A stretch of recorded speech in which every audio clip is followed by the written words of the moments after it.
Hello，大家好。啊，今日同大家做一個視頻。因為我離開咗巴黎，去咗一個離開巴黎差唔多接近400公里嘅一個城市，跟住諾曼第嘅城市。去一個世界天主教嘅三大朝聖聖地之一。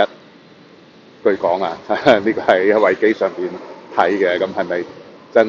係的確？咁前面兩個一定係嘅。天主教聖地第一個當然係耶路撒冷啦，耶穌基督出生嘅地方，同埋全世界最大嘅教堂嘅所在地，就係意大利嘅羅馬入邊嘅梵蒂岡。如果大家曾經睇過我 YouTube 上邊嘅片，我曾經係夜遊梵蒂岡拍過俾大家嘅。如果冇睇過嘅，或者冇當時唔知道有呢個頻道嘅，唔緊要啊！你今次睇到呢條片，或者希望你亦幫我 share 出去你嘅朋友啦。一陣間我喺置底留言嘅會再寫我 YouTube 頻道嘅嗰個嘅地址。咁你可以去睇下。之前應該好幾年前嘅，曾經喺意大利羅馬梵蒂岡拍過一個夜景啊，非常靚嘅一個夜景。其實我覺得好啦，咁今日我哋呢個係咩呢？所謂第三嘅世界朝聖聖地就係呢個聖米歇爾山 Mont Saint-Michel 法文係 Mont Saint-Michel。而家我係喺佢附近嘅一間酒店嘅出邊啦。因為尋晚客人係住呢度，所以我亦都喺呢間酒店度住。今日臨出發之前呢，出嚟咧俾大家睇下呢一個嘅Mont Saint-Michel。呢度係我尋晚住嘅酒店嘅情況。而家咧我就轉翻個鏡頭去俾大家一路我行去Mont Saint-Michel嘅時間咧，俾大家去睇下呢一個嘅景色。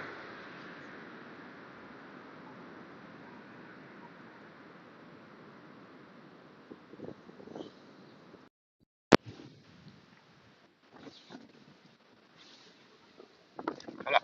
而家咧我就一路係向緊呢一個嘅Mont Saint-Michel 聖米歇爾山。呢個其實咧係如果你喺自己揸車嚟嘅話，停咗喺停車場咧，就會係行少少去到嗰個 shuttle bus 嘅站。去到個 shuttle bus 站咧，其實個 shuttle bus 站咧就喺而家我前方嘅呢一個嘅建築嘅背面，有一個 shuttle bus 嘅站嘅。其實由呢個 shuttle bus 站行去Mont Saint-Michel，其實都係講緊3公里左右啦。但係如果你話唔想行嘅，坐咗咁長程車唔想行嘅，想留翻啲體力，咁你可以喺嗰個 shuttle bus 站嘅坐個免費嘅 shuttle bus 嘅係唔需要錢嘅。喺嗰個 shuttle bus 站旁邊亦都有一個旅遊嘅諮詢中心。你可以喺嗰度咧就係去下洗手間啦。然之後咧就係行出嚟嗰個 shuttle bus 站度等 shuttle bus。好快嘅，尤其是喺旺季。應該大約10分鐘、15分鐘左右啦，就有一趟車㗎啦。但係如果旺季咧就排隊人多嘅尤其是中午11、2點後咧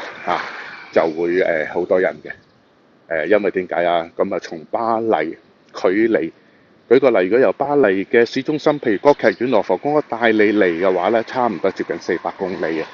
如果你自己揸車，高速公路可以行到大部分高速公路都係行110或者130啦。咁嘅話咧，其實你都要連埋中途停下休息、上下洗手間、飲杯咖啡咁差唔多咧，都大約需要4個半鐘頭左右嘅。如果就算當你7點8點鐘左右喺巴黎出發，到呢一個Mont Saint-Michel 聖米歇爾嘅停車場咧，咁就差唔多都要係12點至1點鐘左右嘅。咁樣大約。而家前邊嚟緊咧，呢個就係嗰啲嘅 shuttle bus 嘅呢個 shuttle bus。咁都坐幾多人嘅嚇？呢架就係啦。咁而家睇到嚇，呢架就啱啱喺聖母契爾嗰邊開翻過嚟嘅呢一個嘅 shuttle bus 啦嚇。咁其實附近好多酒店嘅餐廳嘅咁就好似頭先我尋晚住就係 Mercure 啦，Mercure 自己有自己餐廳。咁我尋日喺 Mercure 對面嘅一間餐廳咁食咗個晚餐。咁食咗個鴨胸都幾好食，不過稍為鹹少少，稍為鹹少少。但係都啲肉都做得幾嫩，幾唔怕太老啦同埋幾 juice 所以都可以值得推薦下嘅，亦都唔貴一個鴨胸咁有啲雜菜，有啲薯蓉咁樣，咁大約係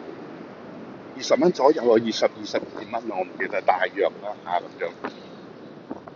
我飲咗25毫升嘅紅酒，咁加埋都係30蚊鬆31、32左右啦。咁你就算你買貼士都係35喺遊客區，咁其實就真係唔屬於貴嘅好似而家對面咧，仲見到一架巴士，呢架就開往從呢一個嘅公眾嘅停車場啦附近有個shuttle bus送站，呢個係其中嘅中途站你見到有啲人喺度等好奇怪喎，其實架車仲未坐滿啲人唔知點解唔上車咧anyway 佢好快嘅，10分鐘、15分鐘左右就有一班咁佢對開，來回都免費嘅咁差唔多由總站去到總站，大約係會中間停2至3個 stop， 我唔記得好清楚啦，大約係2個或者3個 stop， 咁就去到我哋正方嗰個聖米橋一個島嚟嘅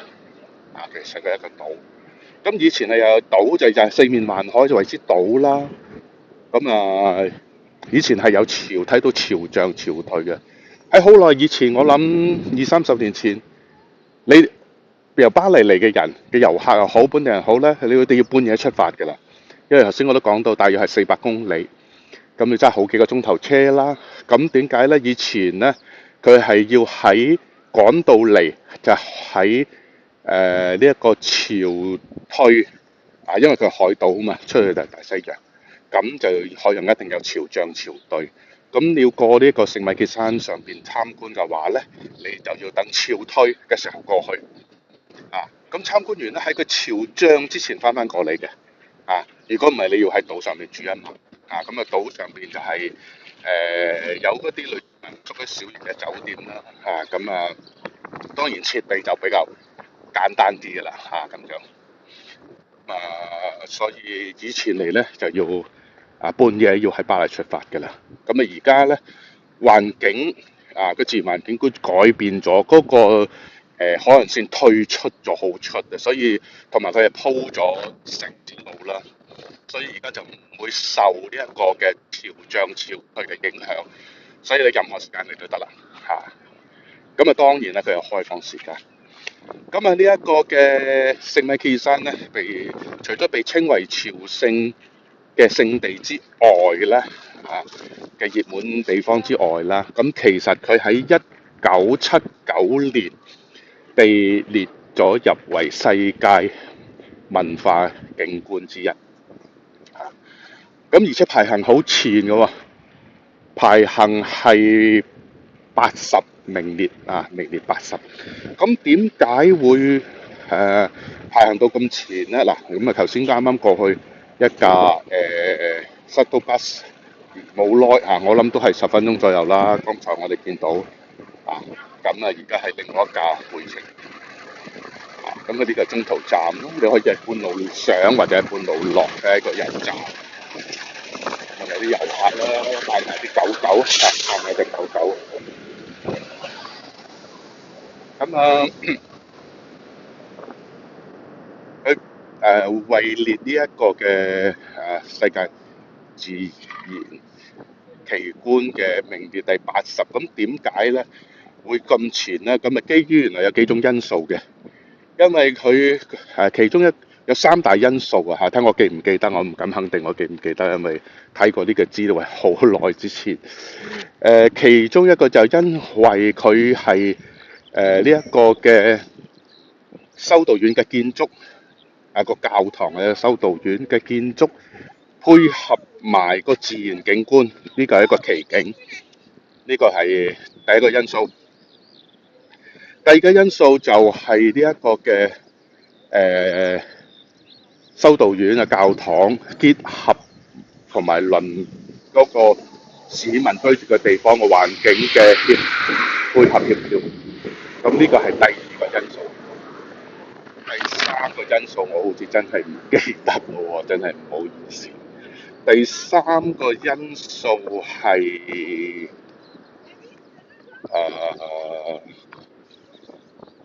真係唔記得咗啦。不過大家而家時代進步嚇，網絡世界咁發達，咁你大家上去呢一個嘅維基百科度搜索一下，應該搜索得到嘅。呢一個嘅有三個因素底下，令到佢排名係第80位咁樣。咁而家我哋開始已經係見到啦，都有好多人行，因為今日天氣幾好，雖然有少少風希望大家呢個風聲喺我耳機度唔會影響得大家太過聽得唔清楚咧，希望，因為我本應該帶咗一個 wireless 嘅咪嘅，但係咧唔記得出充電，咁所以咧就係變咗我哋用個藍牙耳機，希望呢個風聲唔會對大家造成一個聽得唔係好舒服嘅影響啦。咁嗱，呢個就唔係塞到巴士啊，應該係啲旅遊車，咁但係旅遊車唔可以駛入嚟嘅喎，就算你跟旅行團嚟，都係要停喺嗰個公共嘅停車場，然之後咧就係坐嗰啲塞到巴士，或者好似我哋而家呢啲咁嘅情況，去自己步行入嚟。咁喺我哋嘅鏡頭嘅左前方已經開始係見到呢一個嘅食物期間。咁頭先都講到啦咁就會係從前嚟咧就會受到呢一個嘅潮漲潮退嘅影響，是需要你係睇住個時間性呢個有另外一套手法，所以好快嘅你諗下，而家都唔係屬於旅遊旺季都咁頻密佢開得咁頻密，所以就算係旅遊旺季啦都可以係唔會受到太大嘅影響嘅咁大約從總站到總站咧，大約係唔計排隊啦因為旺季可能排隊嘅人會多少少，唔計排隊嘅話咧，大約係10分鐘左右，就要會從公眾停車場嗰邊嘅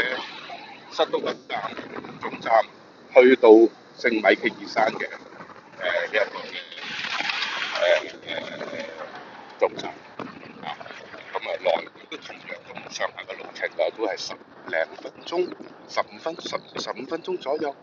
咁樣。咁呢個聖米歇爾山上邊呢座修道院，咁如果你有想入去參觀嘅話咧，你係需要買門票嘅，咁最好喺網上面預訂啦。喺網上面預訂，而家應該係大約嗰日我睇過好似10蚊，大約係咁上下啦，大約啦咁因為而家咧好多地方都加價好多門票我意思話好多門票咧加價所以咧就正常嚟計就1年會加一次嘅，而家好多時好似譬如好多著名嘅，好似譬如巴黎有個塞納河嘅船河又或者啲羅浮宮凡爾賽宮鐵塔嗰啲門票咁好多時每年嘅4月份都係加價嘅地方好似譬如巴黎另外一個著名嘅夜總會表演紅磨坊以前會有多個嘅，疫情之前仲有個麗都咧，就睇啲大型嘅 show 啦嘅地方啦咁以前仲有間麗都咁，但係疫情幾年令到呢間表演嘅地方疫情之後冇再開啦咁就執咗笠，咁而家就啱啱好似我見到開始裝修，早2日我經過嘅時候咧，係見到開始裝修，不過唔知係俾乜嘢鋪頭或者公司，一個疫情對好多呢一個嘅行業都影響啦。一個例如都咁經營咗咁多年嘅一個大型嘅睇表演嘅地方，甚至乎喺香榭大道嘅卡地亞我前日卡地亞都支持唔住開咗好多年啦，都結業而家裝修緊另外一個嘅公司或者商店，唔知暫時仲未睇到佢係改建係乜嘢公司或者集團去收經營啦唔知啦咁就連卡地亞呢啲咁大品牌都要結業，咁相當之大嘅影響。咪越嚟越近呢一個嘅聖米奇爾山。咁頭先講到呢個教堂，咁你買門票入去參觀，咁咪睇乜嘢咧？咁其實從一個高點睇下周圍嘅景色咯。咁第一、第二就係可以入去內部參觀，但係內部參觀咧就只係參觀呢個教堂嘅結構嘅啫。個建築嘅結構就冇其他以前用過嘅家具等等就冇啦。因為點解咧？因為1789年法國大革命嘅時間咧，呢個教堂入邊嘅修士，佢哋都係支持皇室。咁大家都知道1789年法國大革命係人民革命軍取得勝利。咁當時嘅統治嘅路易十六都被判為叛國罪啦，送上斷頭台。咁意思就係人民革命軍得到成功。咁而當時呢一度嘅修士係支持皇室，咁所以咧，當時人民革命軍打到嚟聖米歇爾，亦都將呢一班支持皇室嘅修士囚禁起嚟。咁就囚禁嘅地方就地取材，就喺呢一個嘅修道院，亦都曾經成為呢啲修士嘅囚禁嘅地方。咁當然啦，佢哋嚟攻打到嚟嘅時候，亦都會破壞咗啦。所以入邊嘅家具已經大部分已經係破壞咗，所以咩家具都睇唔到，只係睇到呢個教堂嘅建築就同埋遠路由呢一個嘅山城底下上去嘅沿路嘅民居啦。咁而家當時住喺呢度嘅大約係3萬人左右，3000sorry 唔係3萬。咁因為呢個好細嘅地方㗎嘛。咁下面呢一啲當時就係一啲民居啦，因為人數少。咁而家改建成為一啲餐廳，同埋係賣一啲紀念品嘅地方，同埋有啲細細嘅博物館咁樣。咁如果你好似譬如嚟到聖米歇爾山朝聖下呢一個嘅宗教聖地嘅時間，咁你就係一係揸車嚟，亦都可以坐火車嚟嘅。坐火車，然之後從火車站再坐公共巴士嚟到呢一個嘅聖米歇爾，咁就再用頭先所講嘅呢啲免費嘅 shuttle bus， 或者步行，好似而家我哋前邊呢啲人好似我咁步行去呢一個嘅聖米歇爾山。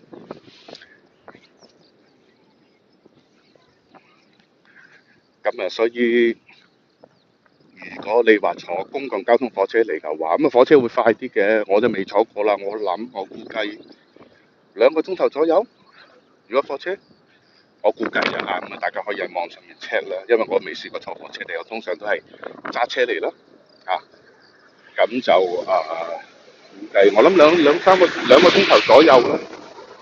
雖然你話喂 Patrick 400公里要坐咁耐火車，咁呢嗰啲唔係高速火車嘛咁而且可能中途都會停站啦咁所以我估計2個零鐘頭啦左右。咁你再要坐公共巴士嚟到，再行入嚟或者係轉嗰啲塞道巴士入嚟，咁我諗估計加埋都要4個鐘頭噶啦，都係一樣同埋要轉接咯。咁另外方法可以揾我哋啦包車嚟。咁當然咧，如果你1、2個包車嚟嘅成本就會貴啲啦，係嘛？尤其是大家都知道而家中東嘅戰爭嘅問題，啲油價都加咗好多。咁我今次車嘅客人兩母子，媽媽就從北京飛過嚟嘅，仔咧就從非洲飛過嚟，因為佢應該係從中國外派去非洲度工作嘅。咁可能今次到放假翻北京嘅時間就帶媽媽，媽媽就由北京飛嚟，同媽媽喺巴黎玩差唔多1個星期啦咁今日最後一日啦，今日參觀完聖米奇山，聽日咧就飛翻北京嘅咁樣。咁好似譬如你哋咁兩仔媽媽咁仔可能亦都揾到錢啦。咁又唔想媽媽好似跟團咁，媽媽第一次出國嘅，同我傾偈之後，媽媽第一次出國，咁可能唔想媽媽跟團咁，因為跟團就比較緊張少少嘅，一定係跑馬看花。咁通常跟團嚟聖米奇山係即日來回嘅好少喺度住一晚嘅，好少。又有啲行程設計會喺附近城市住一晚。好似住咁近聖米奇山，我都第一次咁多年咁做呢行旅遊幾10年入邊，我都係第一次。附近城市我住過好多次，但真正住入嚟聖米奇山，我都係第一次。咁就當然咧，佢哋2位包嘅就會係個費用比較會，因為2個人承擔咁如果譬如你話有4、5個、5、6個朋友嚟嘅話，咁就算用我哋車，除開其實同你去參加嗰啲由巴黎出發嘅即日來嗰啲旅遊巴啲團，都係一樣價錢但係旅遊巴就要成團人旅遊巴又冇我哋開得咁快啲啦，時間就我哋會彈性啲咁樣。咁所以咧，第日你哋有機會一個 family 或者幾個朋友一齊嚟，咁我可以選擇包我哋車啦。咁當然咧，頭先我喺度話中東嘅戰爭，啲油費都貴咗好多咁好似我同嗰個客人佢喺非洲，佢話貴咗50%非洲嘅油價，甚至乎係柴油即係 diesel 冇得加添冇唔夠油可能咁係嗰啲一般嘅汽油。咁巴黎就冇咁誇張，法國冇咁誇張，法國就加咗大約大約30% 左右啦，25%至30% 左右啦。好似譬如我哋一般我哋啲大車都會係用 diesel 柴油啦。咁由個8個9 1公升，而家加到係我習慣係加 total 嘅 total 咁而家佢統一咗，以前 total 每一個雖然同樣集團啫喎，每一個地區嘅油站個價格都唔一樣嘅。咁但係可能今次係真正政府係統一咗個價格，好似譬如我哋呢啲 diesel 咧，係而家加到係2個2毫半1公升。咁喺未出現中東戰爭之前，大約係1個9 1公升左右。咁就即係差唔多加咗20幾個 percent 啦係嘛？係咪20幾個 percent 啦？1個9一半就係冇喎，係將近10至20個 percent 左右咁要大家我約莫啦，要大家用計數機去計下先知究竟係幾多啦約莫如果計錯咗，大家唔好介意嚇，咁啊一嚟約望。好啦，咁我哋已經係行到嚟非常之接近呢一個嘅聖米歇爾山。咁啊，我就行到比較近啲嘅地方啦，我唔想去啦，因為第一我冇買門票，係即係幫嗰兩位客人買咗訂咗，冇買門票。咁就另外今日我係要400公里揸翻去巴黎啦，所以我都唔浪費保持我嘅體力啊 energy 嚇，唔會行上去，因為要行少少嘅。如果大家第日嚟嘅話咧，要有個心理準備，最好係着啲舒服啲行嘅鞋襪啦因為第一將近400公里嘅路程，第二就係、由呢一個，雖然你見到好似唔係好高啊，咁啊，但係因為佢係啲石仔路咯，行起上嚟小心啲，尤其是落雨時間滑啊嘛啲石仔。咁啊，同埋暗車啦，佢又唔係話車得好犀利，暗車所以咧就行上去都需要少少嘅氣力嘅呢啲小學生嘅嚟到今日，因為佢呢度咧係應該叫做乜嘢教育咧？係咪開放式教育咧？應該用啱唔啱咧？用個詞語，佢哋譬如今日係講夢想美術，佢哋會個先生帶住班學生嚟到，或者甚至乎可能係寫生、素描、繪畫，佢哋會去到實景，或者今日講植物，佢會帶住啲學生去動植物公園或者今日講藝術文化，佢哋會帶到去博物館所以大家去譬如羅浮宮啊，或者係好咗，或者係大家去參觀啲博物館咧，佢就有機會見到啲老師帶住學生去參觀咁樣。所以咧就係佢哋係一啲我唔知應該講嘅開放式教育。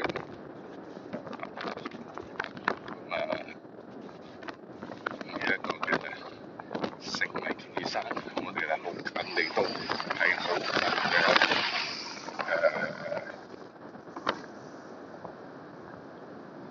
已經係好近嘅呢一個嘅聖米歇爾山。好啦，咁今日我唔行到今日啦，今日嘅介紹呢個聖米歇爾山咧係去到呢度為止啦，希望大家點讚。有啲講得唔好、介紹得唔好嘅地方，希望大家留言指正，俾啲意見，同埋係 share 出去，盡可能可以 share 出去俾朋友。咁我係有時間就會去到唔同地方，再拍啲片俾大家，好嘛？今日就係嚟到呢度啦，多謝晒，拜拜。